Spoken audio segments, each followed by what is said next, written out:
Ottawa, with threats of devastating U.S. tariffs hanging over the auto sector. Canada's Economic Development Minister says Ottawa is considering every possible way it could respond if the Trump administration follows through on its warning. Baines said Plan A is to continue encouraging the U.S. to back away from the tariff threat, which industry has warned would inflict significant damage on both countries' economies.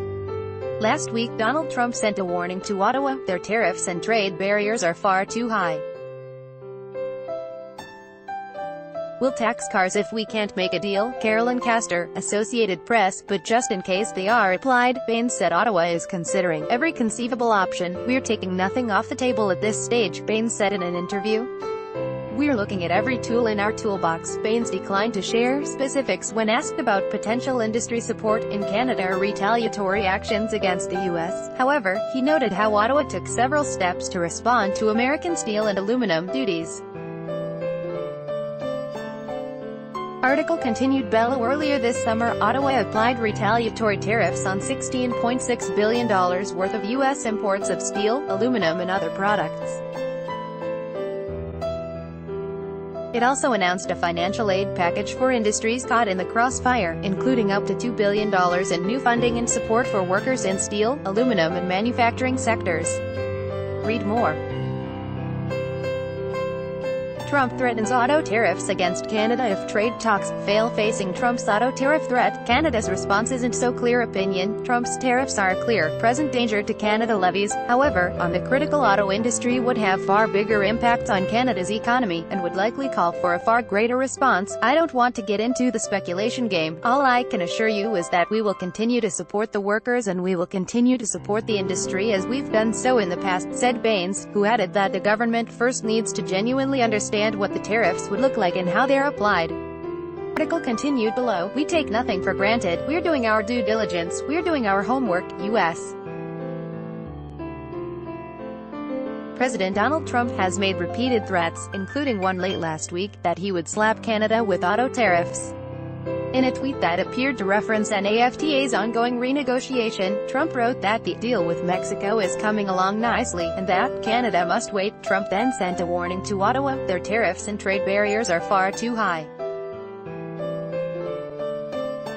We'll tax cars if we can't make a deal. Ottawa has been on the NAFTA sidelines for a fourth straight week while it awaits the completion of one-on-one talks on the deal between the U.S. and Mexico. Baines said Canada has been presenting its case to the U.S. administration, state governors and other American lawmakers about the negative consequences of the tariffs on the highly integrated auto industry for both countries. Last month, Canada's Deputy Ambassador to Washington, Kirsten Hillman, delivered a message during testimony at U.S. Commerce Department hearings that Ottawa would retaliate with auto tariffs of its own.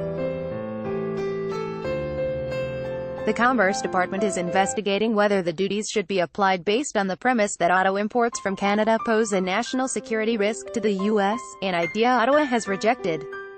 To help figure out Canada's potential responses, Baines said he's spent much of his summer listening to the auto industry. The process included a conference call Wednesday with the Canadian Automotive Partnership Council, which has a membership that includes CEOs of the country's 5 auto assemblers and of its leading parts suppliers, as well as representatives from labor unions, academia, dealer associations and industry, ministers from Ontario and Quebec. Council member Jerry Dias, president of the country's largest private sector union, said the federal government has been signaling it would do something meaningful immediately to shore up the companies, in response to U.S. auto tariffs. Dias expects a federal package to include many parts, such as incentives, work-sharing programs and guaranteed loans. People are nervous, he said, adding it would be incredibly problematic if Trump moved ahead with the tariffs. Dias, however, isn't convinced Trump will follow through because of how much damage the levies would cause to the powerful U.S. auto sector. Political opponents say Ottawa needs to do a better job of helping people and businesses affected by U.S. tariffs already in place.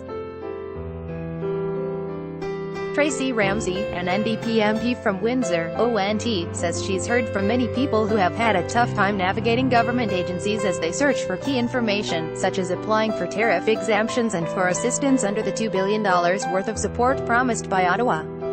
Earlier this week, the opposition New Democrats called on the Liberals to create a national task force on tariffs that would streamline the process by creating a single government portal.